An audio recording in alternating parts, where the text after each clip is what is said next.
Tested mic 1212. Mosonfo, Madiena, Watumoto the General, aka social media president, aka political general. First time you subscribe to YouTube channel, leave your comment and share. Next time to say Friday, be about 4 to 6 p.m. Mo Angel FM, many Ike the unpredictable, tenacity, entertainment drive. And now you be on Friday radio station be a Juma and Angel FM for video tour. What to the general me more or less video reactions. What I say, a teacher Jumadiana has saying a fact. Yentia Yanka, and for a new Yanka has interviews with one great artists, one a great talent. Let's say talent. We do interviews all around across what I say because you are dancer now. You're very good. A craft. We need to promote it for you. We artists, so I mean musician, aircraft. We need to promote it for you. Anything be a day is promotion. Watumoto General, I'm here to do that for you. My I mean Kumasi channel to say 1st April. Me say host a year that the young shall grow. It means young artists now on way mono. They shall grow. So baby, you know, be sako, be samini, be stoneboy, be donkey YG dance. You get it? Until we are doing this event for the upcomings. What I say? So we a dancer, we a creative person, so we a musician. Or you just come. Number that so you pick the number. Once a fly FFB number that so you pick it. Na I could DM number no worry. Yani be yani obi anye. Me dwuma die abofo be da Roma na den na humo e 10 time video so. KMS stabilities opanikesi. Me dwuma die na akono efe. Fise wa kukudama omo Ghana obakumase a omo nilotoma enyeyi. Mr. Frank, Mr. Hot, and Adams. Sa ebusuan komiensa, o ma ya ebusuan komiensa na mo visit Yesu Kristo no. Enti mo visit Yesu Kristo e stabi lotris e wa Franchu bon konjansi. Enti ama ne loto adwuma no aye bon flete. Enye ono anya obi a. Sa so na kusi casual Pam Africa we Pam Kaftan o bantama kona Pam bima pa. Sa so na Rogers Beauty Palace amofefi o Francho. One se chewa bangre dim hwe o station wana kona Rogers Beauty Palace NCC opa sasuna prestige court bia je ahome Kokobi New Side Junction kona kwada wakama pa me mo ya bawuran sim no videos upon videos we first video asem we see so many years but abeda ho na obi eka bi na me so me beka bi we say Opambour versus Bernice Asare actress Bernice Asare reacts after Opambour curses her and her children curse na da ho da me say ko video na utie nsema na man neka yakoba ma bedin ko bi yakoba nsie me Maya Bonibi, Afa baby, I'm a double Denia Hunter, and Denia Hunter. A Radian coupon, Kumine, Yerenema, Nina Kumi free Viase. Jesus Christ. Mr. Radame Akuan and Tessa Nemquadaya Bama, you Batumska, what the mammy be a moment of your near dear. A moment young Swanum, a moment and your baby obedient Omutrato. And a deeper Dasania Bobon pass over the matam. And said, you ma, what are shaman, sir? Ramija, don't buy yes, because that is what to me. Jesus. From him, to me, South Africa, so and you baby on no member power from your home, integral from your home, radio so, TV so, that baby ara. Ma to me South one in Ramija, to me, to me South one. And Jeremiah were free of my papa, what the TV so. Ya one year planted your interview, Cassette, amen. Which now, yes, you can start this madam to stop by yes, so much. Baba would yam, Baba would yam, some young to me, yam. Welcome back, guys. Uko video of Opambour or Kerse Bernice Asare. Me be say Kerse no nsam no keka na dive into the matter. One, nipa no Kerse no amoni din say me gina me din mu na Kerse. Ye nipa ni bi ntia ase no. Wan ka say me gina me din Opambour din mu na Kerse o. E wan ka say me Opambour me Kerse o. Wo so gina Nyankopon bi din mu. Enti fa so ti say dem de obo Nyankopon din ti say Kerse no. Se mfiri ba bia na firi Nyankopon na e ba. Eno so e. Because what ya, what say I know a din chiri di makwe kasma ye ho. Okura no na obi a on ese Nyankopon sa wo so ye odifo. Minu nyan say nyen nambra mani oye nya medwuma. Entio, enkomo no mpanifo say asam no kura sa dan se ni hu a ye betwa asam ni bia na da ya dan se hwe. Utie nsam a oka e wo case ni mu a. Ensam na oka na nyi se oka nsam ma no no oka nsam a evoke spirits obo nipa bidin obo ade bidin. The ma kese ni ehu wo hanu no wa ma onu ni din se me Opambour me gina me din mu kese o na me Opambour na me kese o but wa bonya nkropon bi a menu mienu nyina yenim ba bi wo ba ye gini die no ye nyoma ma ye o to tim ka se me nyankopon me som na die me nyankopon de ani ntimi nsuro bi enti ono so nyankopon bi ti ono so gina so kese ye no me uza mafo bebrebe na omoto na wampa na wo se Opambour kese na ye adwuma na ye se bra mpanyifo ye ba mpanyifo be ka che se bibia ko ka papa enje gerede nipa na asam no pa wo enti asam ne nda bi into the matter asam no me ne wo mienu nyanim se Elizato ene Bernice omafo mani anko hu se papa no eto obi mu na obi na ko kan ye na wate na wo ka bi enti you know how to say it hwa me ne azuka eko a I'm fighting azuka because of some about online na ma be azuka aye video a wato afenti any video ana make bi so some pass it Opambour video no se be say Opambour do ba rua dem na hu se video no koso na wo ka bia sa case we nya ka me gina me ka sa case be adwuma I'm telling you gospel truth because at the end of the day one for any hu se man no koto obi mu na obi na be ka no wate ananya sa na sabnete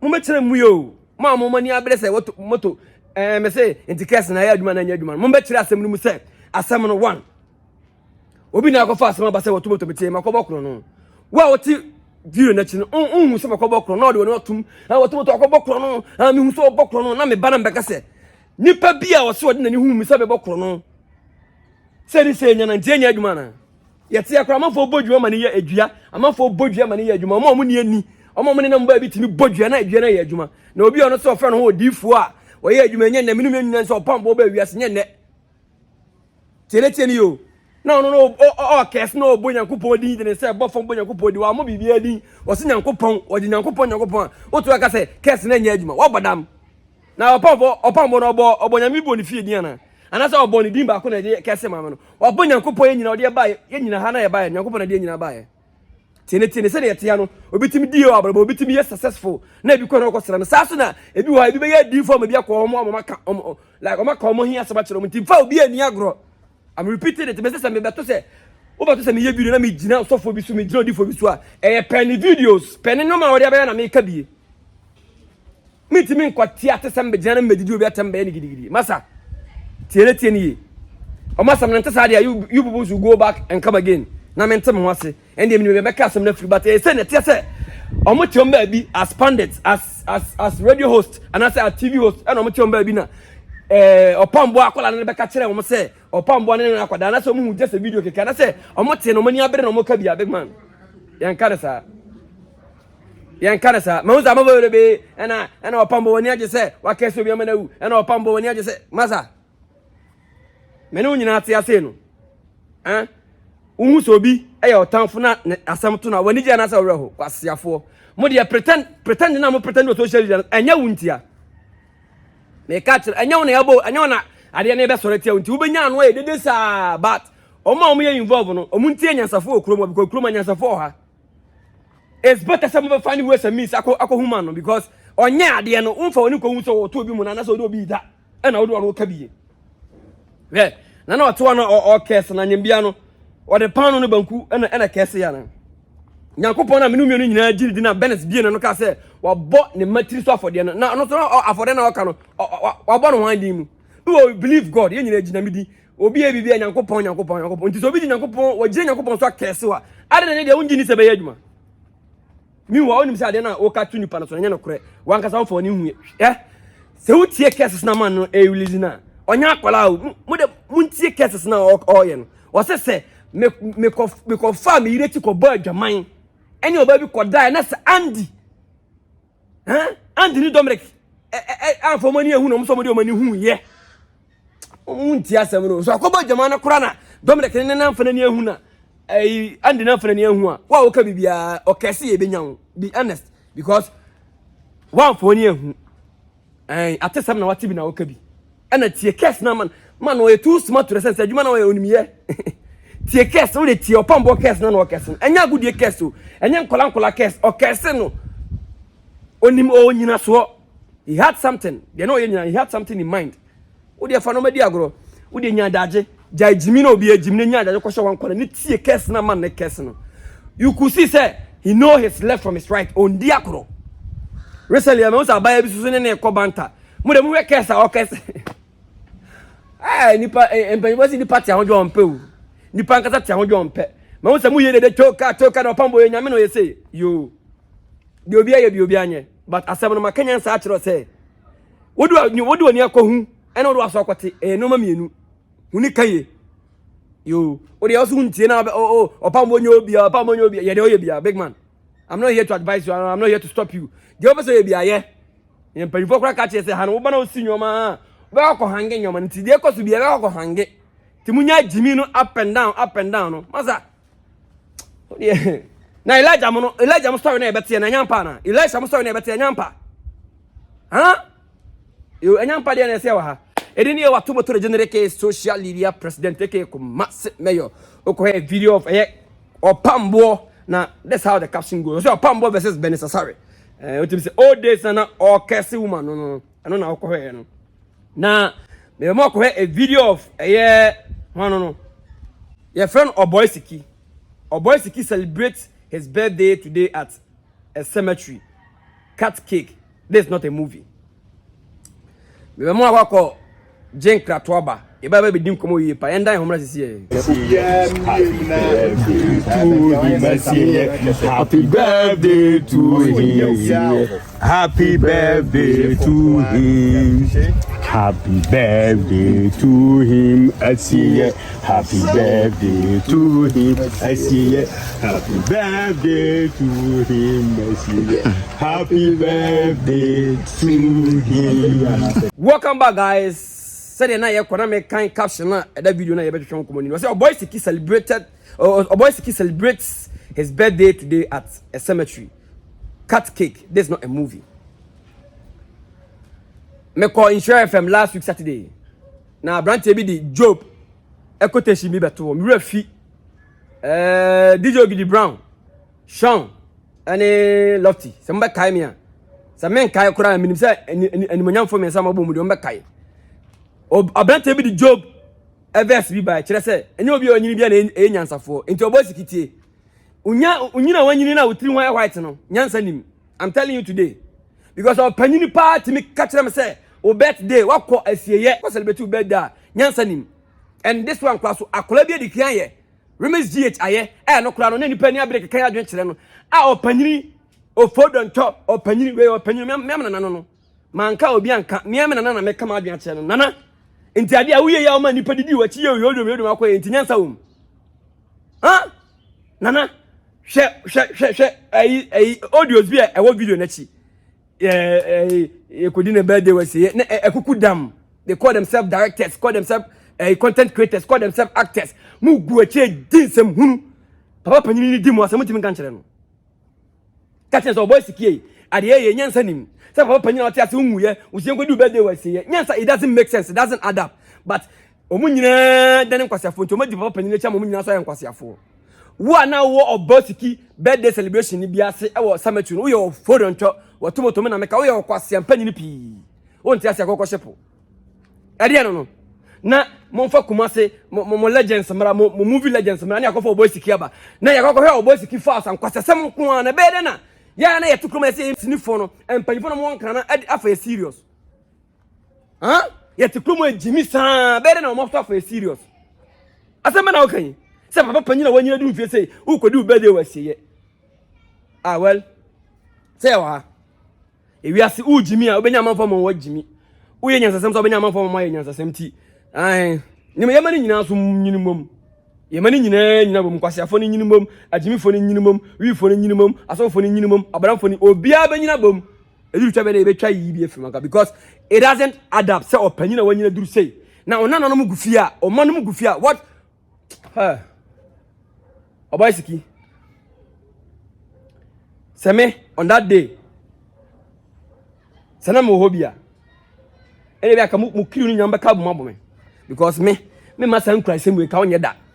I'm telling the gospel truth and it's not your fault we woni me bi adwuma na ye no so management no me nyansafo a onante yenko o management no me Jimmy for so onante yenko enti de ye bia we are all watching it and pastor trim say enye nanko a mo di Oboisiki achi ni nyina mo no koye nyina mesem ye nkwasiafo because opanyina so da ba no de nkwasiadwena ba yo se nya kola bi mo tutu ka se papa nana de we de nkwasiafo adwena ye follow na se mo nyina so matima di achi mo nyama ye nkwasiafo de ma mani abere nkwasi akola bi koye bi reme GH mu se na nkwasiafo bi su ye ne sa but me no ye nkwasasem ana wo live people say what ase unwu ya bibia hawo Also go do birthday was say. What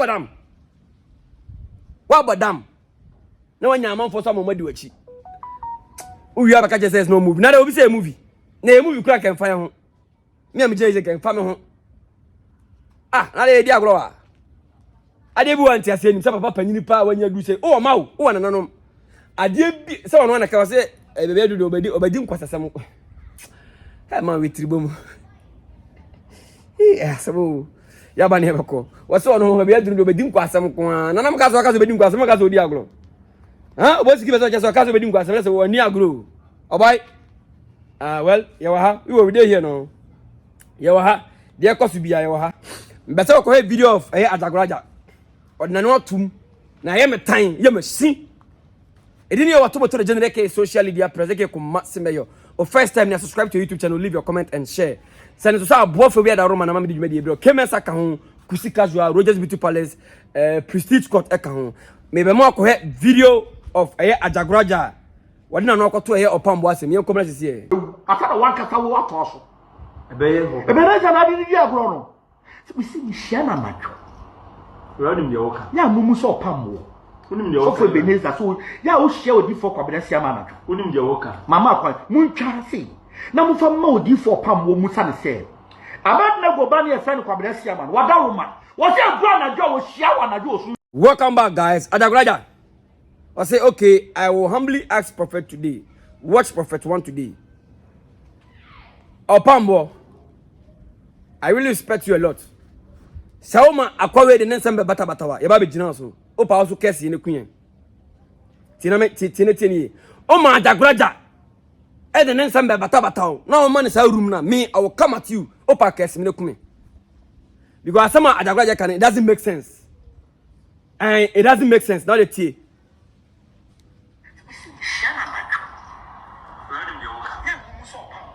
We see Opambour na dwon na mokwai. Ikubi se bia Opambour no adana ne ire anu aduane na opia na dwa kodidi.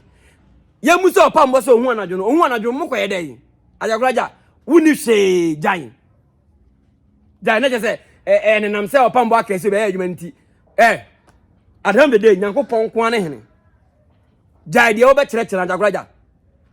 Jai Opambour nyame. Adam de ne mpa obo nyame bi na asom. Nti kwa is nobody. The guy say, obe won say, mu yo bi mu hu ohunu. Hey, Adagraja hunye huda. Na me so Adagraja na masako so Nyankopon aka na me obi bi na yi. Ena bi say Opambour say o hia unhia Opambour unhia na dubia am kwa hwe. Opambour unhia na dubia am kwa hwe. Opambour na Opambour no Adagraja utipen no. Obanya medwum na wobanya medwum. Na waka say o hia na mo kwa hene. Adagraja jai say trend bi obe say odu hu jim no. What come in the Biaman Bedina Sunu? Jai, and now copy my caps on my comment say, time and not a friend say, Abronoma, ADD, money. If I say Abronoma man, wow, Kai man, no, the Okinas come, Adum Tedia. On an echo, we say, Adana, Mamma can't say, Abronoma so nyai, Nami Bedina, big man. Sadum Tedia, no sooner who said Opambour Yanko on Sunday or Sunday. When Obi am leave kwasia comment on my video ase. So what Jimmy?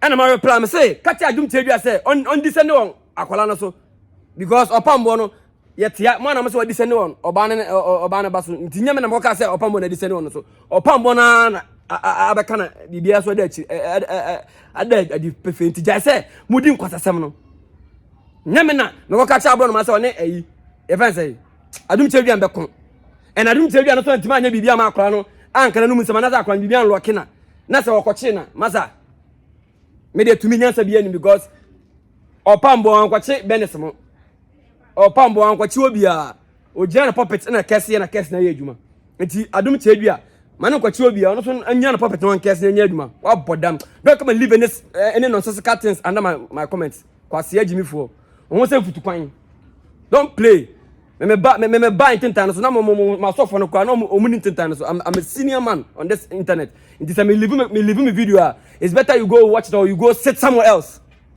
o kwase set time about impromptu so e be dia agro ahun e di ne wa to the general social media president eke ko Friday bia 4 to 6 p.m. met Angela FM nya me anyo bia me nya me so na me nyankopon oso nti me mo du what I say enye ya nya obia ya mfa obia me hunu nyankopon ko nti se kana wo nyankopon afa ne bla that's all what I say I'm out.